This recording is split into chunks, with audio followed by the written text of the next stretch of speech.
Coding seems like such a great skill to have, but learning it is so intimidating. Maestro, I am not writing any code. I am using a no-code engine for this. I am not coding. I'm not coding. There has never been a better time to make a video game.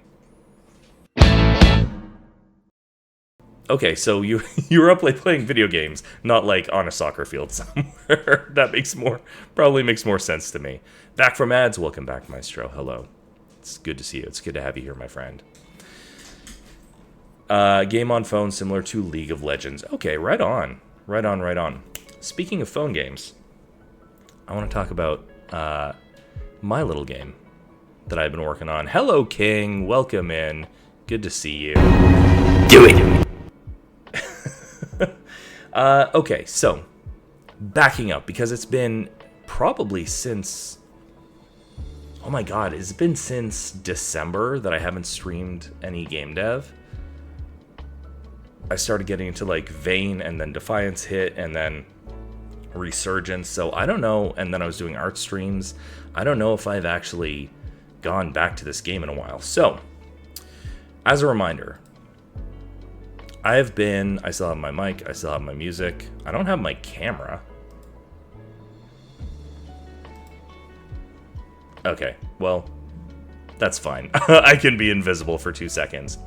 So I'm working on this game called Hopper, and the inspirations, as you can see on the screen, are, on the lower right, this mobile game called,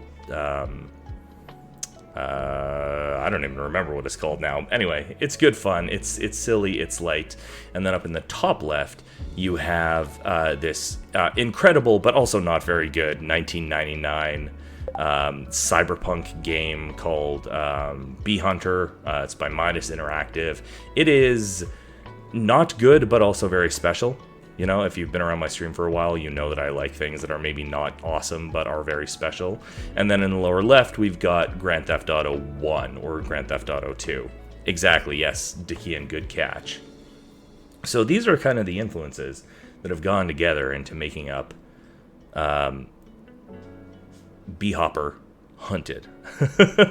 OMG, is that just because nostalgia? Yeah. So this is the thing, is like I'm really into this idea of taking this game from 1999, which I definitely like encountered around, 99 or 2000 or 2001, kind of in there. And doing a retro demake of it, like rolling the clock back a few years to make it an even more retro game. Does that make sense? Total aside, I'm obsessed with the dollar store Moonlight. It does look great, and also all of the colored lighting. We got a little bit of the bisexual rim light going on here, which is great. A little bit of the pink, then we got the blue fill. We installed some smart lights in here, primarily for Muse's stream, but I'm here too sometimes. Love this idea of taking a retro game and doing a retro remake of it. And so what we have, if you're interested, while we're hanging out, you can take a look, because what I'm trying to do with it is develop it kind of in the open, right? Which means there is a build of it available to play. Here we are. This is my itch.io page. There are two projects right now, Lab and Hopper. Hopper is the one we're talking about right now. Let me see. We got a devlog that I published here the other day, and just very quickly, to kind of summarize this, I have gone through a journey over the last probably 4 or 5 days, which is I'm back in and working on the game after a long hiatus. I am refactoring code, I'm adding new features, I'm having a ball with it again. It's fantastic being back in this game dev mindset. I love it. I really like it. But there's a barrier. there's a barrier to this, which is, if I come down to this screenshot here, okay, nerd, Maestro, you clicked on a notification for a Star Trek video game, so you knew what you were getting into when you came here. Love you too, buddy. What I've been doing is I'm using this no-code engine, first of all. If you have never made a video game and you have any interest in try GDevelop. And you clicked it with glee. Wonderful. Speaking of glee, happy Pride, everybody. So GDevelop has a combination of 2D and 3D tools. It's primarily a 2D game engine. It's been adding more 3D support over the last year or so. And it supports, different types of 3D objects. You can import 3D models. And I had it in my head that because I was doing this thing that is kind of like GTA 1 or 2, I would use flat sprites for the vehicles, as you can see here. And then kind of like rudimentary 3D objects, like mostly using GDevelop's built-in stuff. So I've got 3D boxes here that are painted to look like buildings. It's that simple. But then you have stuff like this objective marker, which is also a cube, and it's like it rotates and it emits particles and it glows and stuff like that. But it's not like, it doesn't look that nice, right? The thing with using flat sprites and boxes for everything is that things look a little flat and boxy, and that's just kind of an unavoidable reality of that. And that can be an aesthetic thing, that can be a choice. But it was limiting. And so I knew that if I was going to make this game the way I wanted to make this game, and like the streets and the terrain, it all sucks right now. And I'm like, if I want this to be what I want it to be, I'm gonna have to learn a little bit of 3D modeling. Unavoidable. So the last time I used Blender, the last time I tried Blender was probably like 10 years ago. The time before that was probably like 20 years ago, around 2001. I got this book. I bought this book called 3D Game Programming with DirectX 8 and did not get very far with it. I wouldn't take like a programming class in school for another 3 years or so. And even then I wasn't very good at it. It's why I use a no-code engine right now. And I didn't like Blender. Like when I last used Blender, it looked like what you're seeing in this little video here. Like it was hostile, it was minimalist. It looks the way you kind of think of when you think about some of these older open source projects. But it's been a long time. Blender's changed, I've changed. And so I did the Blender Donut tutorial, and I was like, this is way easier than I thought it was going to be. And so I started making stuff. So I started with replacing that boxy looking objective marker, and gave it like a GTA style glowing tapered cylinder. It's the same texture as on this cube, but now it's on this cylinder, and I put a little objective marker on it. Yeah, thank you, Maestro. It's still low poly. It's still kind of that era. And then it just kind of drops right into the game engine. And you see in the devlog, like, I was not ready for it to be this easy. I was not ready to have my third eye opened in the way that it was. And so I was like, what else can I make? Could I, like, for fun, could I make the hopper? Could I make a crunchy, crappy, low poly version of the hopper? Maybe I could. And then I did, and it kind of worked out okay. But then what do you do with that, right? I was like, well, I'm committed to this idea of having like flat sprites and then 3D objects. So maybe I'll just drop it in the menu, see how it works.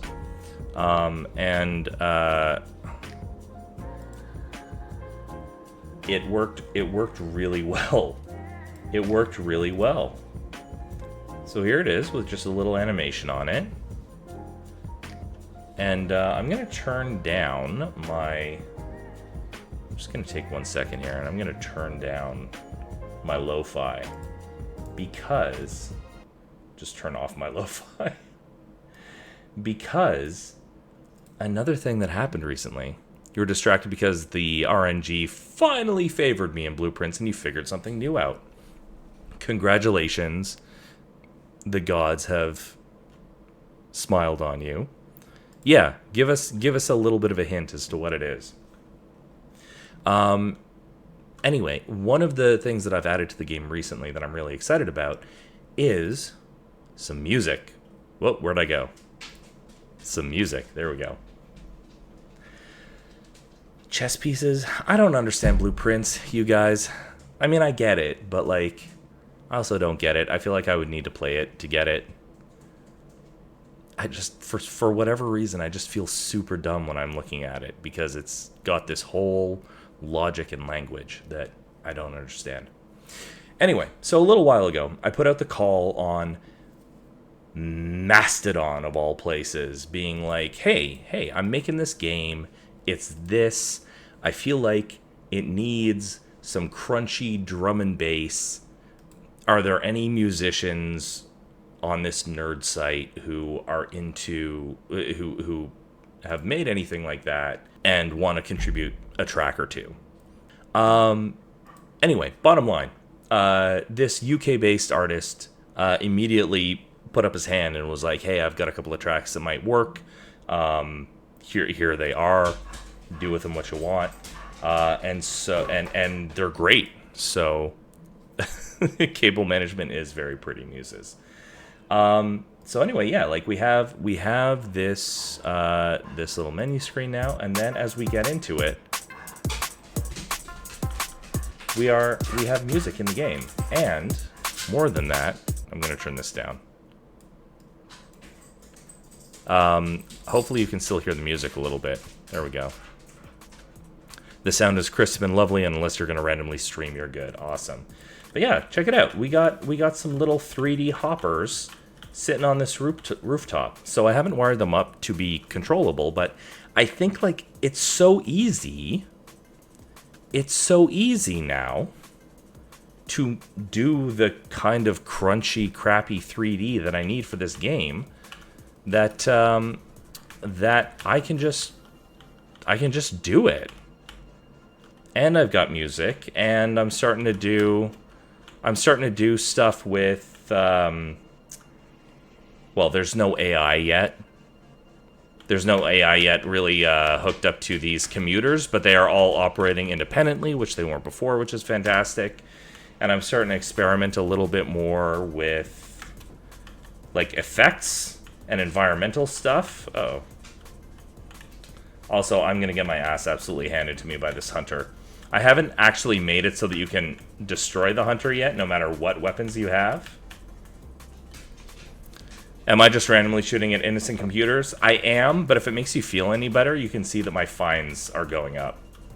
I haven't collected a single delivery, so you haven't seen the new delivery marker in the game yet, and you might not because I'm getting destroyed. There we go. So anyway, there we are. You are a little delivery driver in a cyberpunk dystopia. We have a few control issues. I've been playing with the physics a little bit. But yeah, here we are.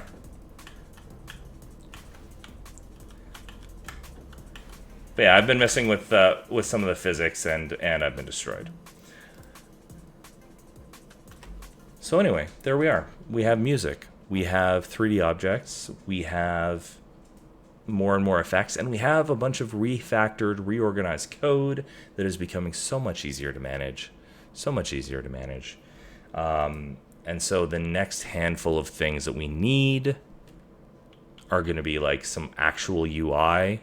And thank you, Muses. Yeah, it has come quite a long way. I was really stuck on a couple of things, and breaking through one, getting all the commuters operating independently, even though they're on simpler code now, was a huge thing. And then cracking the 3D model thing is going to be huge. So I'm excited about all of that. I'm loving the music. The 5-year-old requested the music from the game on the drive home tonight, which was very cool. Coding seems like such a great skill to have, but learning it is so intimidating. Maestro, I am not writing any code. I am using a no-code engine for this. I am not coding. I'm not coding. There has never been a better time to make a video game. There's never been a better time to make a video game. So if you are at all interested, like, I'm happy to direct you to some stuff, but the engine is called GDevelop. I'm having a blast with it. It's really not that hard to pick up. I think people who like playing games should try to make a game, any game, just something once. At least once in their life, because it is eye-opening how complex simple things can be and become, and how much work it takes to make some of this stuff. Anywho,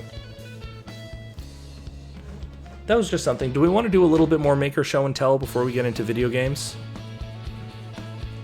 Because I have a couple other things that I could show.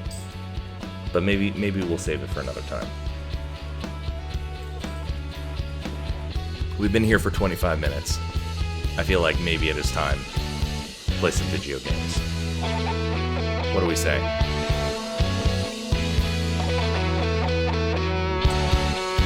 Game, make questionable choices. Alright, let's make some questionable